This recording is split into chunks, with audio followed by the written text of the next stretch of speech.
하나님께서 우리에게 주신 시간 가운데 가장 값지게 시간을 쓰는 것이 하나님께 예배하는 시간인 줄 믿습니다. 오늘도 그 시간 가운데 우리를 불러주셨고 또 우리를 새롭게 하실 줄 믿습니다. 더 은혜로운 시간이 있습니다. 언제냐면 예배를 섬기는 봉사의 시간입니다. 성도님들께서 예배를 드리실 뿐만 아니라 먼저 오셔서 다른 성도님들의 예배를 도우면 더 큰 은혜를 받을 줄 믿습니다. 아멘이 작네요. 등록 안 하시고 다니시는 분들 괜찮습니다. 그런데 예수님께서는 우리를 한 몸이라고 하셨어요. 서로 함께 돌보면서 우리가 함께 자라가게 되니까 등록하시고 또 때가 되면 저희가 함께 몸된 교회를 섬기면서 더 큰 기쁨과 은혜를 누리시기를 부탁드리겠습니다. 세상 사람들은 인생을 세옹지마다라고 말합니다. 인생을 살다 보면 길흉화복이 계속해서 찾아오기 때문에 예측할 수가 없다는 거예요. 조금 좋게 얘기해봐야 작은 일들이 여러 일들이 반복되니까 일희일비하지 말고 살아가야 된다라는 뜻이겠죠. 그런데 하나님을 믿는 우리에게도 이런 인생의 기륭화복이 있을까요? 없을까요? 있죠. 좋은 일도 있고 나쁜 일도 있고 왜 이런 일이 생겼는지 모를 어려운 일들도 생깁니다. 그런데 다른 점이 있어요. 다른 점은 무엇인가? 우리가 믿는 것은 그 모든 일들이 하나님의 섭리 가운데 주권 가운데 있다라는 것을 믿습니다. 때문에 어떠한 오늘 찬양처럼 어떠한 일들이 닥쳐와도 우리가 말씀 가운데 선을 행하도록 결단할 수 있고요. 또 어떠한 일들이 닥쳐와도 우리는 기쁨을 선택할 수가 있습니다. 고난이 찾아와도 그 가운데 우리는 기쁨을 선택할 수가 있어요. 왜냐하면 하나님께서 모든 것이 합력하여 선을 이루게 하실 것이기 때문인 줄 믿습니다. 오늘 본문의 모세의 이야기가 그래요. 모세의 인생은 롤러코스터 같습니다. 청룡열차처럼 오르락 내리락 하는 인생을 살았습니다. 노예의 자녀로 태어나서 공주의 아들이 되었어요. 그는 오두막에서 태어났지만 왕궁에서 자랐습니다. 당시 최고의 지식과 지혜를 익히고 애굽의 부귀와 영화를 모두 다 소유했습니다. 그런데 거기서 끝이 아니에요. 내려가기 시작하는데 애굽의 최고 지도자로 교육받았지만 광야에서 양을 치는 목자의 삶을 살게 되었습니다. 모든 것을 다 가졌던 왕자였지만 아무것도 없이 빈털터리로 도망하여 광야에 지내는 목자의 삶을 살게 된 것이죠. 그렇게 40년을 살았습니다. 근데 그것도 끝이 아니에요. 하나님께서 그를 불러주시게 되는데요. 우리가 다음 주에 살펴보겠지만 그를 불러서 하나님의 신실한 종으로 사용하시게 됩니다. 모세가 몇 년을 살았는가?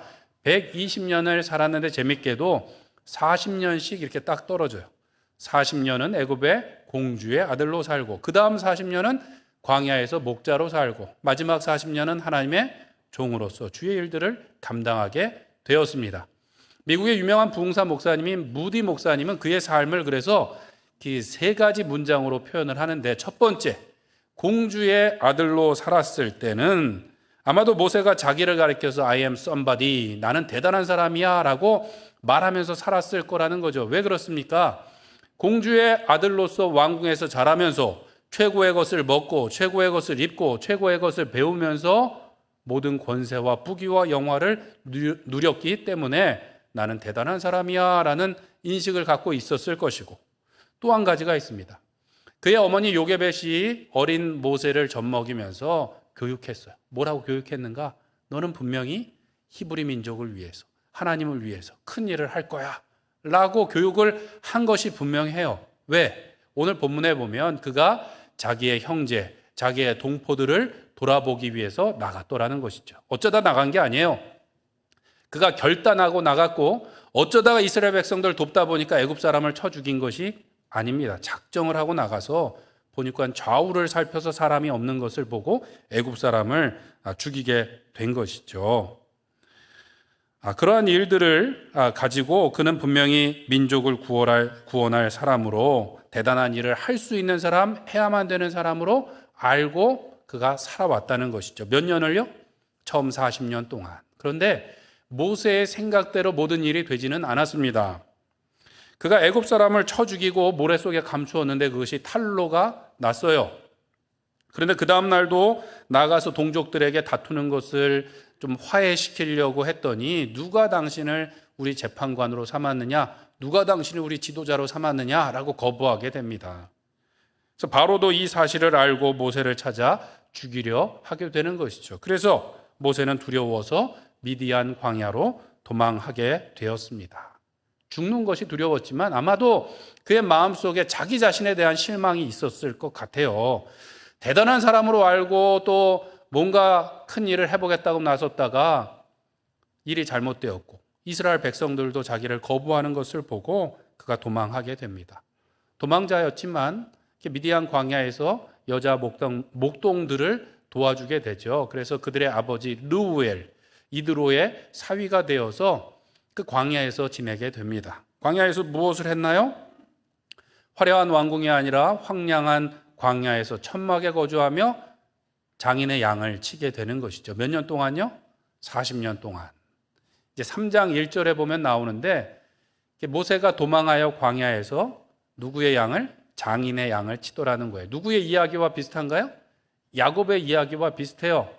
형을 속이고 아버지를 속이고 도망해서 누구의 양을 치는 사람이 되었어요? 야곱이? 장인인 라반, 외삼촌인 라반의 양을 치게 됩니다. 야곱은 아주 똑똑하고 꾀가 많은 사람이었어요. 아버지와 형도 등쳐먹고 장자의 권리를 빼앗았는데 누구를 만나요? 임자를 만나죠. 자기보다 더 사기를 잘 치는 장인을 만나갖고 속고 속아서 20년을 그가 고생을 합니다. 14년 고생하죠. 20년이 지났을 때 야곱은 어떤 사람이 되었나요? 그 누구도 무시할 수 없는 거부가 되었어요. 거부가 되었습니다. 그런데 오늘 모세는 40년이 지났는데 누구의 양을 치고 있어요? 누구의 양을 치고 있나요? 장인의 양을 치고 있더라는 거예요. 야곱보다 형편이 훨씬 더 못했어요. 아마 모세의 마음속에는 I am nobody. 나는 아무것도 아니야. 나는 쓸모없는 사람이야 라는 생각을 가지고 살았을 거라는 거죠.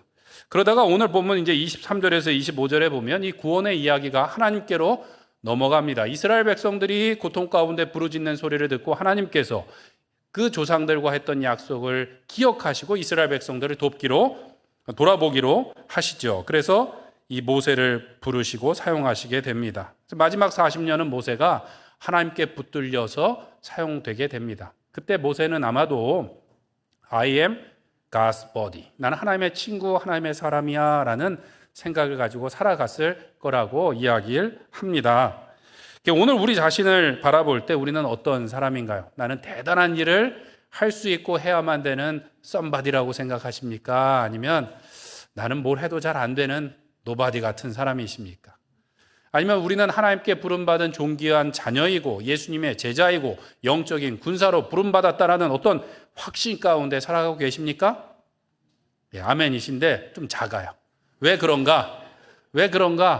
이 모세처럼 이런 생각들이 오르락 내리락 하는 거죠. 우리의 일생 가운데도 나는 대단한 사람이야 라고 생각됐다가 나는 안 되겠어 라는 실망과 또 낙심 가운데 빠지기도 하고 기도하면서 다시 일어나는 일들이 우리의 인생 전반에도 있지만 1년 안에도 오르락 내리락 하기도 하고 일주일 사이에도 오르락 내리락 하는 일들이 있더라는 것이죠. 때로는 뭔가 대단한 일을 해보겠다고 우리가 헌신하고 나섰다가 상처받는 경우들이 있어요. 그래서 모세가 40년을 광야에서 있었던 것처럼 우리 마음속에 그런 거죠. 일도 잘 안 되고 교회 일도 좀 잘해보려고 그랬는데 좀 잘 안 돼갖고 상처받아서 이제는 내가 조용히 살아야지 하고 이제 교회를 오시는 분들을 가끔 봅니다. 가끔 봐요. 예전에는 교회에서 봉사도 많이 했는데 부딪히고 상처받고 어려움을 겪었습니다. 이제는 목사님 봉사 안 하고 저 조용히 다닐게요 라고 얘기하시는 분들이 꽤 있어요. 그런데 C.S. 루이스라는 분이 그런 이야기를 했습니다. 상처받지 않으려거든 고양이 한 마리도 사랑할 자격이 없다라고요. 왜요? 고양이 한 마리를 사랑하는 것도 뭐예요? 상처받고 아픔을 겪어야 된다는 거예요. 누군가를 사랑한다는 것은 마음이 깨지고 찢어지고 상처가 난 것이 아물 때쯤 또 상처가 생기고 하는 일들이 반복되는 거예요. 왜 그런 일들이 있는가? 저는 마치 진주조개가 진주를 만들어내는 것과 같다고 생각이 됩니다. 진주를 위협하는 그 이물질이 안으로 들어왔을 때 조개는 어떻게 하는가? 그것을 싸매면서 어떻게 해요? 아름다운 진주를 만들어 가는 것이죠. 우리가 살아가다 보면 아픔도 겪고 어려움도 겪고 상처도 만나지만 그것을 예수님의 사랑으로 싸매고 싸매다 보면 우리 안에 아름다운 보석이 생겨날 줄로 믿습니다. 그 보석을 하나님 앞에 드려야 되는 것이죠. 우리는 인생이 새옹지마 같은 이때에 어떻게 하나님께 잘 쓰임을 받고 또 하나님의 구원을 이루어갈 수 있을까요? 첫 번째로 참된 헌신을 하나님 앞에 드려야 되겠습니다. 참된 헌신이란 무엇인가? 그것은 바로 위하여라는 말로 요약할 수 있어요. 위하여. 다른 생각하지 마시고요. 하나님을 위하여 우리를 드리는 것이, 왜 늦게 이렇게 웃으시죠? 하나님을 위하여 사는 것이 참된 헌신이라는 거예요. 본문의 모세를 보면 사실은 조금 당황스럽기도 합니다. 모세는 진짜 좋은 사람인가? 아니면 나쁜 사람인가? 훌륭한 인격자인가? 아니면 우리 같이 그저 그런 사람이었나라고 생각되어지는 것이 오늘 본문의 사건 때문이에요. 그가 어떤 사람이 되었나요? 분명히 잘 준비된 하나님의 일꾼인 듯 했는데 애굽 사람을 쳐 죽이는 살인자의 자리에 섰더라는 것이죠. 그것도 어떻게 해요? 의도적이었어요. 계획적이었습니다. 작정하고 이스라엘 백성들을 위해서 한 일이에요. 좌우를 보고 사람이 없는 것을 보고 쳐 죽인 거예요. 이스라엘 자기 민족들을 돌아보러 갔다가 왜 이스라엘 사람들 괴롭힙니까? 그러고 말리다가 책상을 탁 하고 쳤더니 사람이 억하고 죽은 것이 아니라 작정하고 좌우를 살펴보고 없구나. 그러고 주먹을 날린 거죠. 애굽에서 배웠던 무술을 써서 그렇게 하고 모래 안에 감추었어요. 그게 우벌적인 것이 아니었다라는 것이 뭐예요? 다음 날 또 어떻게 해요? 그 자리로 나가는 거예요. 다음 날 가서 이번에는 싸우고 있는 히브리 사람들에게 어찌하여 당신들이 싸웁니까? 그러는데 이미 자기가 재판관이에요. 잘못한 사람에게 이르기를. 사람이 싸우면 누가 잘못했는지 이게 명확한가요? 그렇지 않은데 성경에 보니까 모세가 잘못한 사람에게 이르기를 어찌하여 싸우느냐라고 말해요. 그랬더니 히브리 사람들이 누가 당신을 우리의 중재자요 지도자로 삼았느냐라고 이야기하게 되는 것이죠. 모세는 분명히 잘 준비된 사람이기도 했지만 부족한 사람이기도 했습니다. 사람은 다 부족해요. 우리도 그렇습니다. 성경에 보면 믿음의 조상 아브라함도 또 방주를 100년 넘도록 지었던 노아도 또 하나님의 마음에 합했다고 말하는 다윗도 차마 입에 담기 힘든 실수나 죄를 저지른 일들을 다 기록하고 있더라는 것이죠. 그렇다고 우리가 모세를 가볍게 평가할 수는 없습니다. 오늘 사건에 대해서 성경은 좀 다르게 이야기하고도 있는데요. 히브리서 11장 24절, 26절 말씀인데 한번 같이 읽어보겠습니다. 시작. 믿음으로 모세는 장성하여 바로의 공주의 아들이라 칭함받기를 거절하고 도리어 하나님의 백성과 함께 고난받기를 잠시 죄악의 낙을 누리는 것보다 더 좋아하고 그리스도를 위하여 받는 수모를 애굽의 모든 보화보다 더 큰 재물로 여겼으니 이는 상 주심을 바라봄이라. 아멘. 성경은 모세가 오늘 이렇게 행동한 것이 무엇이라고요? 믿음이라고 이야기하고 있습니다. 모세는 믿음으로 위대한 도전, 위대한 결단을 내렸어요. 어떠한 결단인가? 처음에 거절했습니다. 무엇을 거절했는가? 애굽의 공주의 아들이라 칭함받기를 거절했대요. 대신 하나님의 백성들과 함께 고난받기를 선택했습니다. 또 그는 잠시 애굽에서 죄악의 낙을 누리는 것보다 그리스도를 위하여 순환받기를 더 즐거워했다라고 말하고 애굽의 모든 부귀와 영화를 누리는 것보다 하나님께서 주시는 상을 더 바라보고 귀하게 여겼다라고 성경은 말씀하고 있는 것이죠. 선택한다라는 것은 다른 말로 거절한다는 거예요. 무언가를 선택하기 위해서는 포기해야 되는 것이 있는데 모세는 믿음으로 선택하고 믿음으로 포기했다라고 말하고 있어요. 이 선택은 결코 우발적이거나 또는 급하게 선택된 것이 아니에요. 모세의 나이가 몇 살이었나요? 40이었습니다. 40. 요즘에 철이 늦게 든다 그래도 40이면 이미 알 거 다 알고 책임져야 되는 나이인 거예요. 모세도 40에 이 결단을 내렸어요. 특히나 애굽의 모든 지혜와 학문을 배운 모세가 결단을 내렸습니다. 무엇으로요? 믿음으로 공주의 아들이라 칭함받기를 거절하고 하나님의 백성들과 고난받기를 선택했다라는 것이죠. 그것이 왜 믿음인가? 그는 그렇게 자라났다라는 것이죠.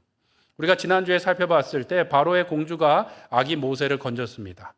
히브리 유모를 불러왔는데 모세의 어머니인 줄 아마 알았겠죠. 요게벳에게 부탁하면서 이 공주가 뭐라고 얘기하나요? 나를 위하여 이 아이에게 젖을 먹이라. 내가 삭슬 주리라 라고 말하죠. 나를 위하여 젖을 먹이라.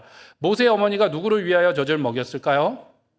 공주를 위하여 젖을 먹이진 않았고, 오늘 본문에 보면 그가 모세를 위해서나 자기를 위해서 젖을 먹인 것 같지도 않습니다. 모세야, 너는 이제 왕궁에서 살게 되니까 너는 분명히 성공해서 잘 먹고 잘 살고 우리 가족들을 꼭 돌아봐야 돼라고 이야기한 것 같지 않아요. 또 히브리 민족을 위해서 네가 큰 일을 해야 될 거라고 이야기했지만 꼭 그 일들에 대해서만 이야기한 것 같지 않습니다. 오히려 그는 왕자라는 명성을 버리고 하나님의 종이라는 영광을 얻고자 그가 기꺼이 선택을 했고요. 잠시 죄악의 낙을 누리는 것보다 그리스도와 함께 고난받기를 그가 즐거워했다라는 것이죠. 재밌는 것은 이 히브리서에서 이것을 누구를 위해서라고 이야기하는가 하면 아까 26절에 보면 누구를 위해서요? 그리스도를 위해서라고 말하고 있습니다. 그리스도를 위해서. 하나님을 위해서 젖을 먹인 것도 아니고 그리스도를 위해서 젖을 먹이고 그렇게 교육했던 것 같아요. 아니, 예수님이 태어나기도 전에 1000몇백 년 전에 어떻게 알았을까요? 아마도 모세의 어머니는 하나님의 구원에 대해서 말씀하는데 그의 조상들에게 말씀했던 영원한 나라에 대해서 또 구세주에 대해서 가르쳤던 것 같아요. 그래서 모세는 그리스도를 위하여 그 모든 일들을 결단하고 선택했다라는 것이죠. 하나님을 위하여 그분의 영원한 구원 계획을 위하여 그가 결단했습니다. 신명기 18장에 보면 모세가 가나안 땅에 들어가지 못하고 요단강 서편에서 이스라엘 백성들에게 마지막 설교를 하는 것이 나오는데 그 가운데 보면 이렇게 말합니다. 장차 하나님께서 나와 같은 선지자를 일으키실 것인데 그는 당신들의 죄 때문에 죽게 될 것입니다. 누구를 말하나요? 예수님을 말하는 거죠. 모세의 마음속에는 분명히 하나님의 영원한 나라 그 구원의 계획을 가지고 그가 결단하고 헌신했다라는 것입니다. 참된 헌신은 하나님을 위하는 것이고 특별히 그리스도를 위하여 사는 것인 줄 믿습니다. 고린도전서 10장 31절에 보면 사도 바울은 그런즉 너희가 먹든지 마시든지 무엇을 하든지 다 무엇을 위하여 하라? 하나님의 영광을 위하여 하라. 하나님의 영광이 가장 잘 나타난 곳이 어디입니까? 예수님의 십자가인 것이죠. 우리가 하나님을 위하여 살고 예수 그리스도를 위하여 사는 것이 진정한 헌신이라는 것이죠. 그런데 보통 우리는 무엇이 있어야 된다라고 생각합니다. 무엇을 가져야만 된다고 생각할 때가 있어요. 그런데 성경은 무엇을 위하여 살 것인가 선택하라고 이야기하는 것이죠. 그래서 우리는 반대로 할 때가 있습니다. 모세는 하나님을 위하여 헌신할 때 무엇을 버렸나요? 공주의 아들이라는 명성을 버렸어요. 부귀와 영화를 버렸습니다. 그런데 우리는 반대로 무엇이 필요해요? 유명해져야 되고 물질이 있어야 되고 힘이 있어야 될 것으로 생각할 때가 있는 것이죠. 그것이 내가 안 되면 어떻게 해요? 나의 자녀들에게 투사해서 너는 앞으로 이렇게 살아야 돼 라고 이야기하기도 하고 자녀들에게도 그것이 안 되면 어떻게 해요?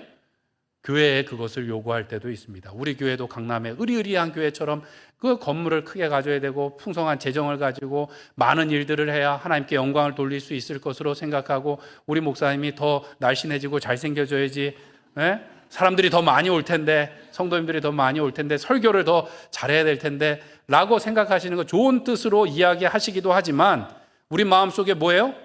무엇을 위하여 살 것인가는 없고 무엇이 되고자 무엇이 있어야만 되는 것을 생각하는 거예요. 내가 아니면 어떻게 해요? 내 자녀라도. 내 자녀도 없으면 어떻게 해요? 다른 사람에게라도 그것을 취하여 얻기를 바란다라는 것이죠. 그런데 우리는 착각을 하면서 살아갈 때가 있어요. 무엇을 위해서 살 것인가가 아니라 뭐만 있으면 될 것처럼 살아갈 때가 있는 것이죠. 제가 라디오를 들었는데요.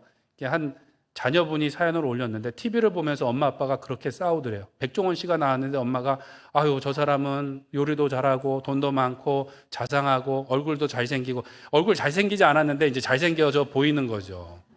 남편한테 이렇게 아유 저 사람이 저런 사람이랑 살았으면 아이고 그러니까 남편 옆에서 헛기침을 이렇게 하다가 남편이 이제 화가 났어요. 뭐라 그러냐면 한번 그렇게 한번 해줘 이런 거예요. 그랬더니 이제 부인이 아주 그냥 놀리면서 어디 한번 해봐 그런 거예요. 근데 남편이 정말 부엌으로 가더라는 겁니다. 소매를 딱 걷어붙이고 냉장고 문을 열었어요. 그러면서 냉동실에 있던 검은색 비닐봉지를 꺼내서 열었습니다. 사장님 잠깐만 이쪽으로 와보세요. 이 비닐봉지에 이거 들은 거 이거 언제 겁니까? 이거 곰팡이 다 쓸었는데 이거 사람 먹으라고 요리하는 거예요? 그랬더니 이제 저 엄마가 불편하기 시작하는데 아버지가 이제 냉장고에서 몇 개를 꺼내고 이제 가스레인지로 가서 후드를 딱 손으로 만지면서 사장님 여기 보세요 이거 기름기. 그 순간 엄마가 에이 몰라 그러고서 이제 집을 나가 버리셨다는 것이죠. 우리 마음속에는 뭔가만 있으면 또 누군가를 핑계하면서 그렇게 살아갈 때가 있어요. 중요한 거는 내가 무엇을 위하여 살 것인가지 내게 무엇이 있어야만 되는 것이 아니라는 것이죠. 대부분 우리가 실패하는 이유가 바로 그것입니다. 뭐만 있으면 될 것처럼 내가 무언가만 되면 될 것처럼 그도 아니면 다른 사람에게 자꾸 그것을 강요할 때가 있는 거예요. 때문에 그것을 이루려는 과정 자체에서도 하나님의 방법이 아니라 사람의 방법을 사용할 때가 있고 막상 그것을 얻었어요.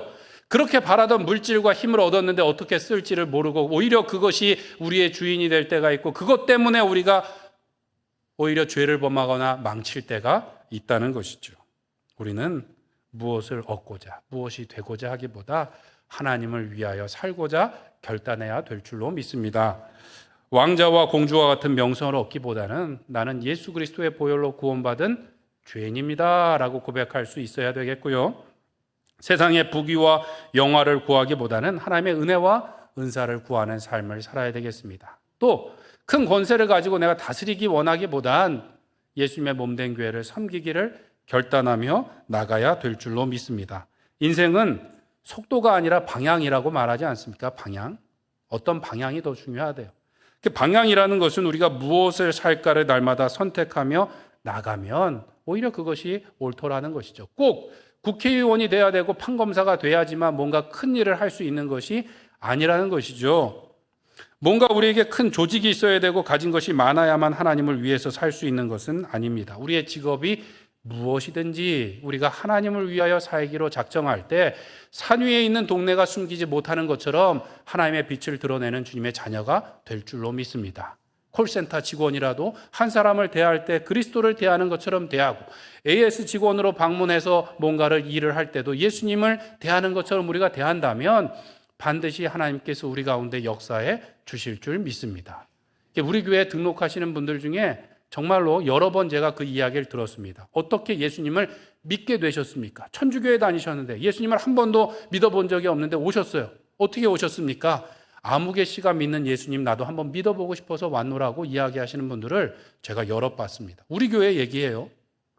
우리의 직업이 무엇이든지 우리가 가진 것이 무엇이든지 우리가 어디에 있든지가 중요한 것이 아니라 우리가 누구를 위하여 살기로 결단하고 작정하는지가 더 중요한 것인 줄 믿습니다. 하나님의 임재 연습이라는 책에 보면 로렌스 수도사는 그런 이야기를 해요.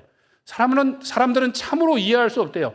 참으로 자기가 이해할 수 없는 어려운 방법으로 하나님을 경험하고 하나님께 영광을 돌리려고 하는데 자신은 프라이팬에 있는 계란 하나를 뒤집을 때도 그리스도를 위하여 하고 그것도 없으면 땅에 엎드려 티끌 하나를 주워 버리고 그 일도 할 것이 없으면 엎드려 하나님께 경배하고 나면 왕 같은 기쁨과 만족을 누리게 된다라는 이야기를 합니다. 우리에게 가진 것이 없어도 하나님을 위하여 살고자 할 때 하나님께서 우리에게 놀라운 구원의 역사를 이루어 주실 줄 믿습니다. 오늘도 그리스도를 위하여 살기로 결단하며 명성보다는 하나님의 영광을 구하고 죄악의 낙을 누리기보다는 오히려 고난받기를 즐거워하며 이 땅의 부귀와 영화보다는 하나님의 상 주심을 바람으로 오늘도 다스리려고 하기보단 주님의 몸된 교회를 섬기고자 헌신하며 나아가시는 우리 성도님들 되시길 간절히 축원드립니다. 두 번째로 참된 헌신이란 모든 것을 내려놓는 것을 말합니다. 하나님께 완전히 맡기는 것을 말해요. 모세가 좋은 마음으로 대단한 결단을 했음에도 실패했던 이유가 무엇일까요? 그보다 더 잘 준비된 사람이 있겠습니까? 왕궁에서 교육받아서 모든 것을 다 가지고 있었고 좋은 마음을 가지고 있었는데 실패했던 것은 자기의 뜻을 자기의 손으로 행하려고 했기 때문에 실패하고 말았다라는 것이죠. 그의 위대한 도전은 실패로 끝나고 오히려 미디안 광야에서 위대한 교훈을 얻게 됩니다. 그 교훈은 무엇인가? 기다림과 섬김의 삶이에요. 모세는 미디안에서 몇 년을 기다려야만 됐나요? 대답 없는 하나님을 40년 동안 기다리며 훈련을 받아야 됐어요. 그리고 섬김의 훈련을 했는데 무슨 섬김입니까? 이전에는 그가 히브리 민족을 위해서 대단한 일을 할 것처럼 했는데 지금 무엇을 하고 있어요? 양들을 기르고 있습니다. 양들을 돌보고 있어요. 그것도 내 양도 아니고 장인의 양을 돌보고 있더라는 것이죠. 작은 일에 충성한 자에게 큰 일을 맡기겠다고 하신 것처럼 오히려 작은 섬김을 통하여 그가 훈련받고 있었다라는 것이죠. 결국 성경은 무엇을 말씀하는가? 구원이 하나님께 있음을 이야기합니다. 우리가 읽은 말씀 23절에서 25절에 보면 이제 구원이 하나님께로 옮겨가게 되는데 23절 말씀에 보니까 여러 해 후에 애굽 왕은 죽었고 이스라엘의 자손은 고된 노동으로 말미암아 탄식하며 부르짖으니 그 고된 노동으로 말미암아 부르짖는 소리가 하나님께 어떻게 된지라? 상달된지라. 그래서 하나님께서 이스라엘 백성들과의 약속을 기억하셨고 이스라엘 백성들을 돌아보기로 작정하시고 그 구원을 이루어 가시더라는 것이죠. 구원이 하나님께로 넘어갑니다. 무엇을 통해서요? 백성들의 부르짖음, 기도를 통해서 넘어가는 것이죠. 마침내 하나님께서 돌아보시는데 그냥 가만히 계시다가 이제야 돌아보시는 것이 아니에요. 아모리 족속의 죄악이 가득 찰 때까지 기다리셨고 또 무엇이 찰 때까지 기다리셨을까요? 이스라엘 백성들의 기도가 가득 찰 때까지 기다리셨던 것 같아요. 결국 모세의 손이 아니라 하나님의 손으로 그 구원을 이루신다라는 이야기를 하고 있습니다. 물론 사람들의 손이 필요했어요. 어떤 손이었습니까? 기도하는 손이 필요했죠. 기도하는 손. 이스라엘 백성들이 하나님께 부르짖는 그 소리가 필요했고 기도가 필요했고 기도하는 손이 필요했다는 것입니다. 모세가 자기의 손으로 구원하려고 할 때는 애굽 사람 한 명 무찌르는 것밖에 할 수 없었는데 모든 백성들이 기도하며 나갈 때 하나님의 놀라운 구원의 역사가 이제 시작되게 된 것입니다. 우리가 하나님께 나아가는 것도 이와 같습니다. 하나님께서는 태초부터 그 놀라운 일들을 이루어가고 계시고 그 역사 가운데 우리를 부르신다라는 것이죠. 우리는 순종하기만 하면 되는 거예요. 하나님을 경험하는 삶이라는 책에 보면 그 이야기가 계속해서 나옵니다. 우리가 하나님을 위해서 뭔가를 하는 것이 아니라 하나님은 태초로부터 그 놀라운 역사를 이루어가고 계신 중에 지금 이 시간에 나와 우리 성도님들을 부르고 계시더라는 것이죠. 그런데 우리가 처음에는 그것이 잘 안 된대요. 내가 자꾸만 하려고 하다 보면 갈등을 겪고 어려움을 겪고 하는데 점점 하나님을 신뢰하고 맡기는 삶을 살 때 하나님을 경험하며 동행하는 삶을 복된 삶을 살게 된다라는 것이 그 하나님을 경험하는 삶이라는 책의 내용입니다. 진정한 헌신이란 무엇인가? 하나님을 위하여 내가 무언가를 하는 것이 아니라 하나님께서 나를 통해 일하시도록 나를 내어드리는 것입니다. F.B. 마이어라는 분이 그런 얘기를 했어요. 하나님을 위해 일하는 것과 자신을 통해 하나님이 일하시도록 하는 것의 차이를 모르는 이들이 많다. 그래서 수많은 사역자들이 그토록 무너지고 많은 것이다 라고 말해요. 교계에 훌륭한 일꾼들이 사역자들이 무너지는 이유가 뭐라고요? 내가 하나님을 위해서 뭔가를 하려고 하다가 깨지고 부딪히고 실수하고 실패하고 무너지게 된다는 것이죠. 중요한 것은 하나님이 나를 통해 일하시도록 나를 온전히 드리는 것인 줄 믿습니다. 그래서 리사 터커스트라는 분은 이런 얘기를 했어요. 하나님은 완벽한 결정이 아니라 그분 앞에 완벽히 내려놓는 결정을 요구하신다. 우리는 하나님 앞에 뭔가 더 좋은 것을 드리려고 고민하고 또 노력하고 하는데 중요한 건 뭐예요? 완벽히 나를 내려놓고 하나님 앞에 맡기는 일이 필요하다는 것이죠. 참된 헌신은 다 맡기는 것입니다. 첫 번째 말씀드렸던 하나님을 위하여 그리스도를 위하여 사는 것도 맡기고 포기하는 거예요. 모세가 한 것이 무엇입니까? 거절하는 것이 먼저였어요. 거절하고 하나님께 드리는 것이 먼저였고 진정한 헌신이란 다 맡기고 자기를 신뢰하는 것이 아니라 자기를 부인하고 십자가를 지고 예수님을 따라가는 것입니다. 내 말이 이루어지기를 바라는 것이 아니라 하나님의 말씀이 이루기를 기도하며 나가는 것이 진정한 헌신이라는 것이죠. 5만 번 기도 응답을 받았다라고 하는 조지 뮬러 목사님은 그런 얘기를 했어요. 이 땅에 오직 한 가지 빈곤만이 있을 뿐이다. 그 빈곤은 무엇의 빈곤이다? 기도의 빈곤이다. 기도의 빈곤이다. 수천 명, 수만 명의 고아를 먹여 살렸던 조지 뮬러 목사님은 돈이 부족한 것이 아니라 그랬어요. 능력이 부족한 것이 아니라 그랬어요. 어떤 공간이 부족한 것이 아니라 그랬어요. 부족한 것이 딱 한 가지 있는데 무엇이요? 기도가 부족하다. 우리가 하나님께 맡겨드림이 부족하다라는 것입니다. 우리는 수요 기도회도 있고 어머니 기도회도 있고 새벽 기도회도 있고 수많은 기도회가 있습니다. 그런데 그곳에 참여하는 분들은 점점 줄어요. 근데 반대로 뭔가 교회에 대해서 잘 아는 분들은 더 많이 늘어나요. 교회가 이렇게 해야 되고 저렇게 해야 되고 어떤 것이 문제이고 무엇이 문제이고 누구 때문이라고 말하는 분은 있는데 기도회에 나오는 숫자는 점점 줄고 있습니다. 어쩔 때 보면 오랜만에 기도에 나오셔서 대표 기도를 하시는데 이거는 기도인지 설교인지 좀 헷갈릴 때가 있어요. 우리의 부족함을 내려놓고 하나님 앞에 맡기는 일이 우리 가운데 필요한 줄로 믿습니다. 하나님께서는 완벽한 사람을 사용하시는 것이 아니라 완전히 내려놓는 사람을 사용하여 하나님의 일을 이루시는 줄 믿습니다.